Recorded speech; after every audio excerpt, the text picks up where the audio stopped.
दोस्तों, अक्सर लोग गर्मी के मौसम में तेज धूप और हाई टेम्परेचर से बचने के लिए फैन का इस्तेमाल करते हैं, लेकिन जब फैन भी आग उगलने लगता है तब लोगों को एसी का याद आता है, जो ज्वालामुखी जैसे कमरे को भी शिमला बना देती है। लेकिन दोस्तों, क्या आपने कभी सोचा है कि आखिर फैक्ट्री में एसी को कैसे बनाया जाता है? नहीं सोचा तो भी चलिए, आज हम आपको एसी की मैन्युफैक्चरिंग प्रोसेस दिखाएंगे। उससे पहले यदि आप हमारे चैनल पर नए हैं तो चैनल को सब्सक्राइब करके बेल आइकन को जरूर प्रेस कर लें।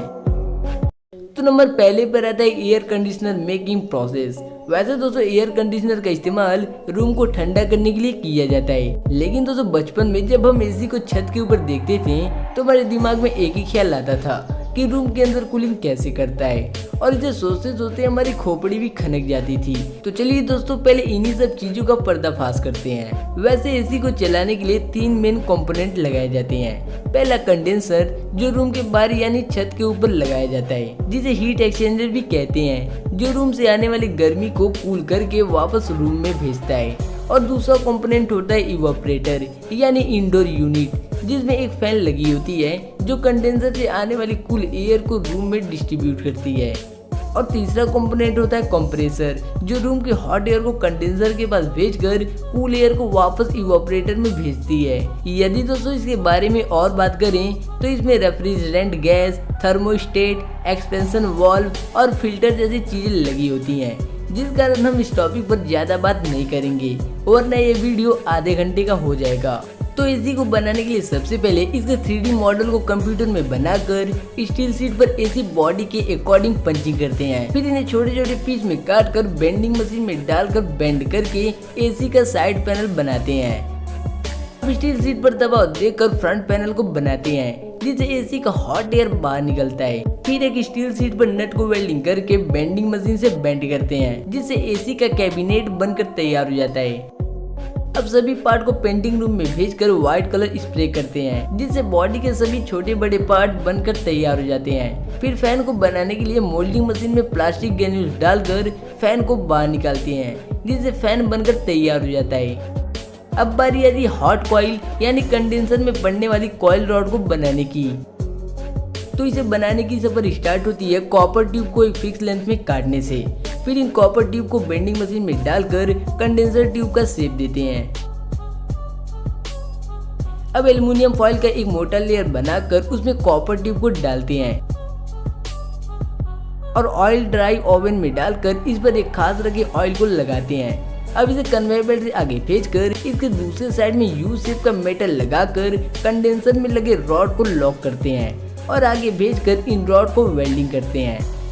फिर इसका लीकेज टेस्टिंग करने के लिए इन्हें वाटर में डालकर कुछ समय बाद बाहर निकालते हैं। अब इसे फोल्डिंग मशीन में डालकर 2 लेयर में फोल्ड करते हैं, जिससे कंडेंसर कॉइल बनकर तैयार हो जाता है। फिर कंडेंसर को एसी बॉडी में असेंबल करके कंप्रेसर को लगाते हैं। फिर फैन को लगाने के लिए खास तरह के पार्ट को लगाकर कंप्रेसर में सभी जरूरी पार्ट को लगाते हैं। अब इनलेट और आउटलेट वॉल लगाकर नट से टाइटली कसते हैं। फिर कंप्रेसर पाइप के साथ कंडेंसर को वेल्डिंग करके क्रिटिकल पार्ट को स्कैन करते हैं और इसमें फैन लगाकर स्क्रू से टाइटली कसते हैं। अब इसके जरूरी पार्ट को स्क्रू से टाइटली कस के वेल्डिंग वाले पार्ट को वाटर से क्लीन करते हैं।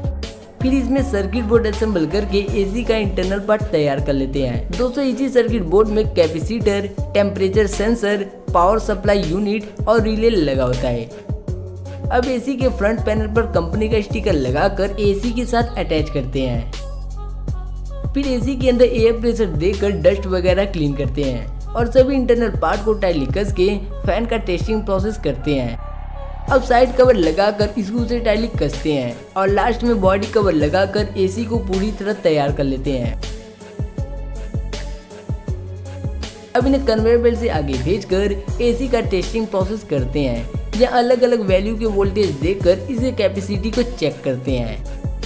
फिर इसे दूसरे चैम्बर में भेजकर फैन की स्पीड को चेक करते हैं और इसका वाटरप्रूफ टेस्टिंग करने के लिए इस पर 180 डिग्री के एंगल से वाटर स्प्रे करते हैं। फिर इन्हें बॉक्स में पैक करके प्लास्टिक रूप से बांधते हैं और पॉलीथीन में पैक करके एसी को तैयार कर लेते हैं। अब इनका सर्कुलेशन और वाइब्रेशन टेस्टिंग करके इसे 1 फीट की हाइट से ड्रॉप करते हैं, जिससे इसकी मजबूती का पता चलता है और इस तरह से आपका आउटडोर यूनिट पूरी तरह बनकर तैयार हो जाता है। अब नंबर दूसरे पर आता है इंडोर यूनिट मेकिंग प्रोसेस। दोस्तों यही इंडोर यूनिट छत पर लगी आउटडोर यूनिट से ठंडा एयर लेकर रूम के अंदर डिस्ट्रीब्यूट करता है। तो इसे बनाने के लिए सबसे पहले इसके बॉडी को बनाया जाएगा। उसके लिए प्लास्टिक ग्रेन्यूल्स को मोल्डिंग मशीन में डालकर बॉडी का शेप देते हैं। फिर इसमें पड़ने वाले इवोपरेटर कॉइल को बनाने के लिए कॉपर रॉड को बेंडिंग मशीन से बेंड करके इवोपरेटर कॉइल का शेप देते हैं। अब सभी कॉइल को एक साथ वेल्डिंग करके स्टील कवर में अटैच करते हैं। फिर इनमें इनलेट और आउटलेट वॉल लगाकर कुछ इस तरह तैयार कर लेते हैं। दोस्तों इन्हीं वॉल की मदद से एसी में कोल्ड एयर आता है और हॉट एयर बाहर निकलता है। अब एसी की बॉडी में सर्किट लगाकर स्क्रू से टाइटली कसते हैं। अब बियरिंग के साथ ब्लोअर फैन लगाकर स्क्रू से टाइटली कसते हैं। फिर ब्लोअर फैन को इवोपरेटर कॉइल से कवर करके उसमें मोटर को लगाते हैं जो ब्लोअर को रोटेट करने में मदद करता है। अब इसे कन्वेयर बेल्ट से आगे भेजकर मोटर के वायर को फैन और सर्किट बोर्ड के साथ जोड़कर स्क्रू से टाइटली कसते हैं। फिर मोटर कवर लगाकर इंटरनल पार्ट को बॉडी से कवर करते हैं और स्क्रू से टाइटली कस के इसे पूरी तरह तैयार कर लेते हैं। अब इसे कन्वेयर बेल्ट से आगे भेजकर इनका टेस्टिंग प्रोसेस करते हैं। फिर एसी को उल्टा करके इसे बेस पैनल का भी इंस्पेक्शन करते हैं, जहां इनका इंफ्रारेड सिग्नल ट्रांसमिशन और इसके प्रोसेसिंग को चेक करते हैं और इसके फ्रंट पैनल में कंपनी का स्टिकर लगाकर लेजर मशीन से स्कैन करते हैं, क्योंकि इस पर बार कोड भी दिया जाता है जिससे कंपनी फ्यूचर में आपके एसी का मैन्युफैक्चरिंग डेट पता कर सकती है। फिर पॉलीथीन में डालकर बॉक्स में पैक करते हैं जिससे आपका एसी पूरी तरह बनकर तैयार हो जाता है। तो दोस्तों वीडियो आपको कैसा लगा कमेंट कर जरूर बताएं। और दोस्तों आपके लिए बहुत बड़ी खुशखबरी ये है कि अपना न्यू चैनल आ चुका है जिसका लिंक डिस्क्रिप्शन में है। तो जाइए चैनल को सब्सक्राइब करके बेल आइकन को ऑन कर लीजिए।